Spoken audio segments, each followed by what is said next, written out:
the next classification is based on the concentration of acids and bases. So acids are of two types, concentrated and dilute. So concentrated acids are those which have high percentage of acids in their aqueous solution, and dilute are those which have low percentage of acids in the aqueous solution. Now alkali are also of two types. First one is concentrated, second one is dilute. So concentrated alkali are those which have high percentage of alkali in their aqueous solution, and dilute are those which have low percentage of alkali in the aqueous solution. Now the next type of classification is on the basis of basicity of acids and acidity of bases. So what is basicity of acids means the number of hydrogen ions which can be produced by any acids, or the number of hydroxide ion with which any acids combines. Okay. Now acidity of bases means the number of hydroxide ions which is produced by any base and the number of hydrogen ion with which any base combines. So on this basis there are three types of acids and bases.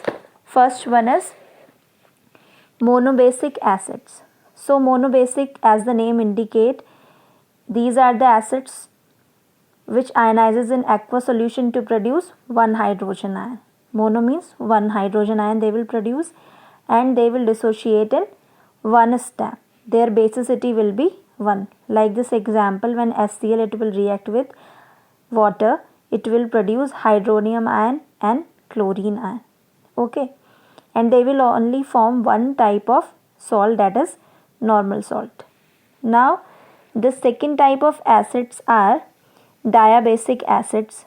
So diabasic, as the name indicate, dia means it will produce two hydrogen ions, or it contain two replaceable hydrogen ions, and it will dissociate in two steps. Like this example, here the sulfuric acid, it will dissociate in two steps, and here total number of hydronium ion is 2. So its basicity will be 2, and it will form two type of salts, that is acid and normal salt.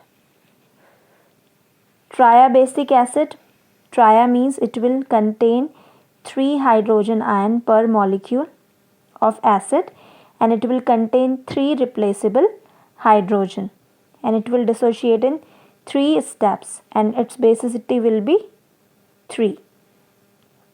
Okay, and it will form 3 salts, that is 2 acids and 1 normal. Now let's come to the bases. Okay, so bases, in the same way, bases are also of 3 type on this category. First one is monoacidic base. Monoacidic base means it will contain 1 hydroxyl ion per molecule of the base. Okay, and it will dissociate in one step in their aqueous solution, therefore their acidity will be 1. Like the example is given of sodium hydroxide, that is NaOH. It will give Na positive and OH negative. OH negative means this is hydroxyl ion. Okay. Now second type of base is diacidic base. So as the name indicate, dia means it will contain 2 hydroxyl ion per molecule of the base, and they will dissociate also in one step in the aqueous solution. Like this example is given of calcium hydroxide, CaOH whole twice, it will give Ca2 plus and 2 OH negative. 2 OH negative means 2 hydroxyl ions. So its acidity will be 2. Now triacidic base means it will contain, tria means 3 hydroxyl ion it will contain, and it will also dissociate in one step in any aqueous solution. Some of the example is given: AlOH whole thrice, FeOH whole thrice. Okay, so these are the classification of acids and bases.